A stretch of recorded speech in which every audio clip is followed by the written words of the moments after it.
Great card for this weekend's UFC. We've got DDP versus Chimaev and some other good fights on the card as well. I'm going to scroll down. I'm going to go through most of the fights. I think we're going to leave off the first few because I've not watched Ultimate Fighter this year.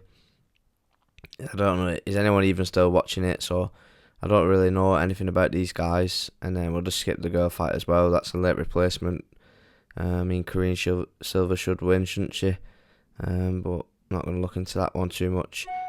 So we'll start with Nursultan Ruziboev versus Brian Battle. Interesting fight. Brian Battle, he's been on a bit of a mad one lately, hasn't he? I think he missed weight for his last fight and he's just been acting a little bit weird. Like, he's a bit full of himself, isn't he, by the looks of it, Brian Battle. Nursultan Ruziboev, he's had some good wins. Lost against Joaquin Buckley a few fights ago, but Joaquin Buckley went on to do some good things, even though he lost his last fight. He's been doing alright, and then he beat some other guys in there who were doing alright as well. Brian Battle, split decision win over Randy Brown in his last fight. He started slow, then he managed to turn it on, didn't he, and he come back into it. And then some other good wins before that. He is good, Brian Battle. I just didn't like what I've seen of him before the last fight, his personality-wise, but I think he probably does get this one done against Nursultan Ruziboev. Not sure if I'll put it on. We'll have a look at the odds. Yeah, so next fight, we've got Edson Barbosa versus Drakkar Klose. When I first looked at this fight, I was thinking Drakkar Klose might be able to get his grappling going and win. But the more I've thought about it, I think Edson Barbosa does win this fight. Because you look at the guys who he's been fighting. Lost his last fight to Lerone Murphy. Obviously all at featherweight these. Won against Sadiq Youssef, who's doing alright. Beat Billy Q, who's half decent. And then lost to Bryce Mitchell. Lost to Giga Chikadze. And then the list of killers goes on. Always fought killers, Edson Barbosa, over the last 10 years or however long he's been in the UFC. Drakkar Klose, he's fought some good guys as well. But nowhere near to the level of competition Edson Barbosa has been fighting. And then he's coming back up to lightweight now, Barbosa, and I think that's going to do him good, to be honest, his durability. He is old, but Drakkar Klose is old as well, I think. Yeah, he's 37, and Barbosa's 39, so only a couple of years in it. It's just whether Drakkar Klose can get his grappling going. He's alright, Drakkar Klose. But I just feel like Edson Barbosa, especially the way fights are scored now these days with the grappling, I think Barbosa's going to land the more damage to Klose, and he'll get the decision, if not a finish. Next fight. Sorry if you can hear the music, by the way. It's my fucking crackhead neighbours playing music really loud. Next fight, we've got Alexander Hernandez versus Chase Hooper. I won't spend too long on this one because I think he's a massive favourite, Chase Hooper, so I won't be putting him on as that big a favourite. But I do think he gets the win here against Alexander Hernandez. He's coming on leaps and bounds, isn't he, Chase Hooper? And I think he's grown up in the UFC now. He's maturing. How old is he now? 25. He's coming into his man strength, and I think he's going to be too good for Alexander Hernandez, and he gets this one done. So not too long on that one. Next fight. Jessica Andrade versus Lupita Godinez. Or Lupicia, however you pronounce it. Big favourite, Godinez. And I think she's even though I do think she gets the win here, I think she's too big a favourite. 13-5 record against Andrade, who's been there with all the best in over 2 divisions, hasn't she? She's fought in. I do think Godinez should get the win, but probably won't put it on. Next fight. Oh, this is interesting because this guy just fought, didn't he, on a Tuesday. Rakayev, who just fought in the Contender Series. He's got a late notice fight against this Eric Nolan. I think he was calling for it when he wants to be at next Hamzat Chimaev. I think they're actually teammates. But it's a good way to get yourself out there, isn't it? Because Dana White loves that. And he's piping him off, and he's obviously got him on his card against a guy who looks like a bit of a striker as well. A few KOs on his record, but that's going to play straight into Cesar Rakayev's game, and I think he gets a finish here. And he's probably going to be the next star from Contender Series at the minute. Next fight, you got Gerald Meerschaert versus Michael Alexeychuk. Interesting, this one. 20-9 is Michael, or Mikhail, and Gerald Meerschaert is 37-19, so bit of a mixed record. But he has got decent submissions, Meerschaert, and he's been in there with some upset wins as well. So he's definitely capable to get the win. He was doing alright against Rene Derrida, and you've seen how good he's doing. Mikhail, he's coming off a win over Cedric Dumas, and then a few losses before that, but against top of the food chain guys. It's hard to pick this one, but he's quite a big underdog, Gerald Meerschaert, so I think if you're going to bet anything, you bet Gerald Meerschaert on this one. Even though I'll probably leave it off because it's just a little bit unpredictable. Maybe if you're putting on a single, then I go Meerschaert, but I won't be putting it on any accumulators. Next fight, we've got Bobby Green versus Diego Ferreira. Both veterans now, been around in the UFC a long time, but Bobby Green's been having a tough run of it lately. But he's fighting surging prospects like Mauricio Ruffi, that was a bad knockout, and then Paddy Pimblett before that. But he's had some good wins in there as well, like beat Jim Miller, who's been doing good. Vicious loss to Jalen Turner. Beat Grant Dawson. And another guy who beat not so long ago was Nasrat Akparast, and he's looked really good, hasn't he, lately? So I think people are not giving Bobby Green a chance in this fight, but I think he's definitely capable of getting the win over Diego Ferreira. It's not like Ferreira's a world beater, although he's had some decent wins himself over like Rombetsky and Michael Johnson, who's just won his last fight, and lost to Grant Dawson, Gamrot, and that must have been fucking ages ago, that, Gregor Gillespie. So I do think Bobby Green's got more of a chance than people are suggesting in this. Saying that, I think Diego Ferreira should win, but I would not be surprised if Bobby Green gets a win there as well, a bounce back. But he's took some damage in his last 4 fights, hasn't he? So yeah, won't be banking on it. Next fight, another interesting one: Tim Elliott versus Kaya Sakura. Initially, I was thinking on this one as well. Tim Elliott, he's good, he's underrated, 20-13 record, but he's fought all the best guys in the flyweight division, and he's been around a long time, and he's good at chaining, he's grappling together, and he's just relentless. He's 100 miles an hour, doesn't slow down, and I feel like it could be a problem for Kaya Sakura, because he could drag him into them deep waters, and I think he has got really good grappling, Tim Elliott, and that's probably Kaya Sakura's weakness. But saying that, Kaya Sakura has been in there, he's done well with the grapplers, and he managed to find a few KOs. He's had a couple KOs by like knees to the body as well, and I could see it going that way in this fight. So I do think Kaya Sakura should win.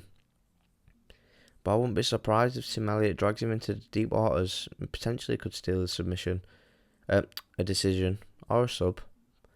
But I do think Kaya Sakura is going to win, and I think he might finish it with knees to the body as well. That's how I see that one going. Next fight, Jared Cannonier versus Michael Page. I think Michael Page gets the win here, and I can see it being a highlight reel as well.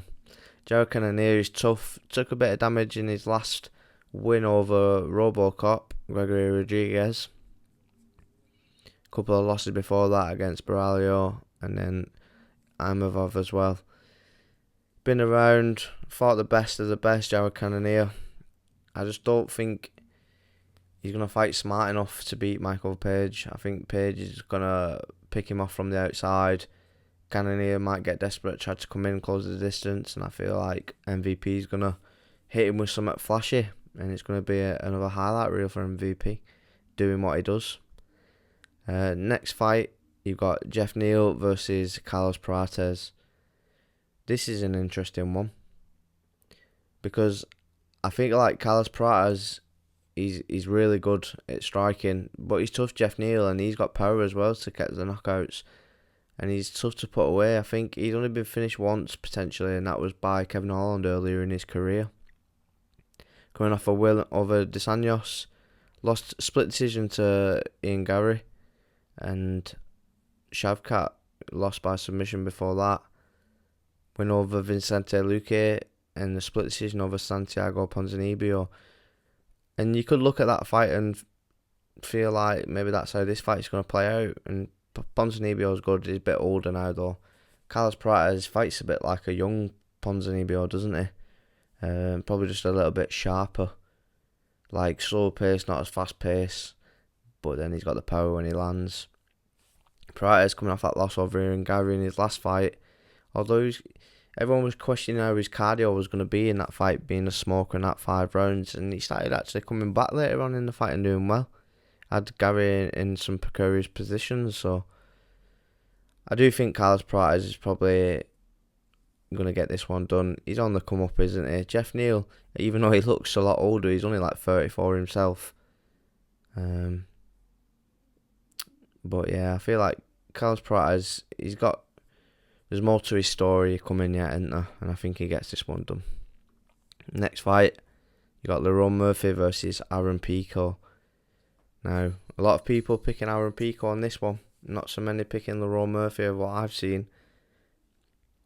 But how can you go against Lerone Murphy? 16-0 and a draw in there as well. But some close decisions as well in the UFC. But he's been in the UFC fighting the best guys in the world and beating them as well. And you got Aaron Pico. Yeah, he's exceptionally talented, isn't he? And at wrestling, and his boxing's good. But this is MMA. Even though he's on paper, he's got all this and that. I just feel like he's been here. He's been proving it. 16-0. Good game plan. Manchester top team. He took this fight on late notice. He didn't have to take this fight, so they're confident in it. They must have an idea of what they're going to do. And although I think Aaron Pico is really good, he looks he's a bit stiff as well sometimes, I feel like. Even though I don't know, it's a weird one. Like, he's loose and he throws his shots and his boxing's really good, but sometimes I feel like he can look a little bit stiff as well. And I feel like Lerone Murphy is going to get this one done. How can you go against him? And what Lerone can do, he can be losing a fight and he can turn it around, and he's done that a lot of times now. Just like in the main event, when I get to talking about that, you got to value that. If you can be a good nail as well as just being the hammer, right, and then you can bring the fight back in your favour and turn it around, the momentum. And I feel like Lerone Murphy's good at doing that. And Aaron Pico, it's his debut in the UFC, there's going to be pressure on him. He's seen what's been happening with these guys coming over from PFL and Bellator. Patchy Mix being like the prime example in his last fight. Don't even know what happened in that. Like, froze up, didn't he? But I guess these things can happen, innit, when you're coming in and there's expectation on you. And you're highly touted.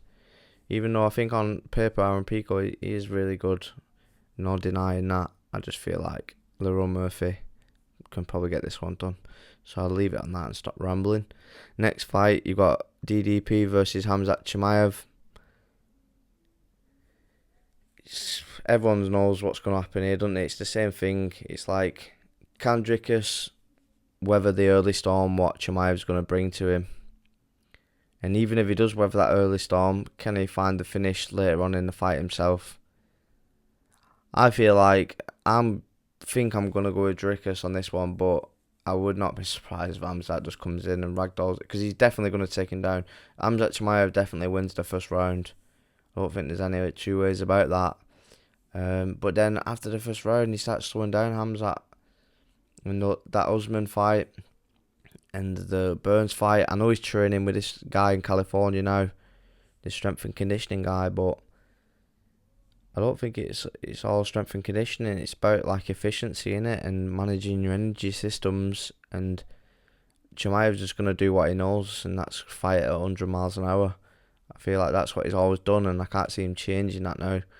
So I do think he's going to get tired. That's inevitable. And Dricus does get tired as well, but he's just, obviously you're going to get tired, but he's better at swimming in those deep waters. You know what I mean? He's better at being in the mud, I think. I think he's used to it. That's his style. Like I used to say, earlier on when I started making these videos. It's like horse racing, isn't it? Some horses run better in the mud when it's like slow ground. Some run better on fast ground, and I think like Chimaev is a really good hammer, like I was saying in the previous fight about Pico and Lerone. But he's not so good at being the nail, and I think Dricus can be both. And I feel like he can weather that early storm and then come through and get the win. But I do think Chimaev's like the better technical fighter. It's just one of those, isn't it? Dricus is the more adapted to fighting when it gets hard, and he's been 5 rounds a few times. Hamzat's not been 5 rounds yet. He's unproven. But yeah, I do think Hamzat's probably the better technical fighter, but Dricus is just going to be able to get it done. And he's the underdog as well. Don't feel like he should be that big of an underdog, but it's like that Derrida versus Robert Whittaker fight, what happened the other week. It looks ropey, didn't it, early on for Derrida. And I feel like that's what it's going to be like now in this fight. But hopefully Dricus just keeps pouring it on and gets a finish late. I think it'll shake up the MMA world, that, won't it? Anyway, so let's have a look what bet we're going to be putting on. Not in order as always, is it? Because it's shite. So Edson Barboza versus Drakkar Klose. I think it's going to be a close fight. Potentially we could put Edson Barboza on. I'll put it on for now. Karine Silva 1-2 against Barboza. I would say Karine Silva, but you can't trust the women, unfortunately. Next fight, Ruziboev versus Brian Battle. I mean, Brian Battle should get the win, but I think it's going to be close because I think he's getting a bit overconfident, Brian Battle. Is that going to come back and bite him? Maybe we'll leave that off. Next fight, Chase Hooper. Yeah, I think he gets the win, but the odds are too big of a favourite. Next fight, Meerschaert versus Oli Mikal. I ain't even trying to pronounce his last name. Big underdog, João Meerschaert. I think he can get the win done, but too unpredictable. It's not something I'm 100% confident in. Next fight, you've got Andrade versus Godinez. Do think Godinez should win, but she is like 13-5 at the end of the day. I know Andrade ain't got the best record as well, but she's been in there with more talented fighters than Godinez. So next fight, you've got Tim Elliott versus Kai Sakura. I do think Kai Sakura wins, but I feel like even at 1-3, it's a bit too big a favourite because I think Tim Elliott could cause him problems, and you could look at putting that Tim Elliott on, but I wouldn't put him on an accumulator because I do think Asakura should win. Cannonier versus Page. I think Page gets it done. Jeff Neal versus Prates. I think Prates gets it done. It's not looking good for our odds at the minute though, is it? Next fight, Lerone versus Aaron Pico. We're going to go Lerone. And Dricus to win as well. So there you go. Bumped up with those last 2 underdogs. So 10 on that'll get you 254 quid back. Now, you could go for that if you're not being greedy. I'll probably try to put that on, but let's see. If you put Brian Battle on, that puts it up to 400 quid. I do think Brian Battle should win, so potentially I'll put Brian Battle on as well. And if you put Karine Silva on, it goes up to like nearly 600 quid. But I ain't doing it. I've done that before, and it's just hard with the women's fights, isn't it? The underdogs win a lot of the time. Kai Sakura, that puts it up to 500 quid. Yeah, you could have a look at putting Kai Sakura on as well, because even if Tim Elliott gets his grappling going, if Kai Sakura lands some big shots in the round, you don't know how it's going to be scored these days as well. So that's another thing you could look at, putting Asakura on. But playing it safe, take Brian Battle off, take Asakura off and put that on. Not too safe though, is it? Because there's a lot of risk in the main event and the co-main event there as well. So it's risky either way, I guess, isn't it? So may as well put Asakura and Brian Battle on. 500 quid back. So I'll probably put that on. Alright, if you like the video, subscribe, and I'll see you next time. Good luck.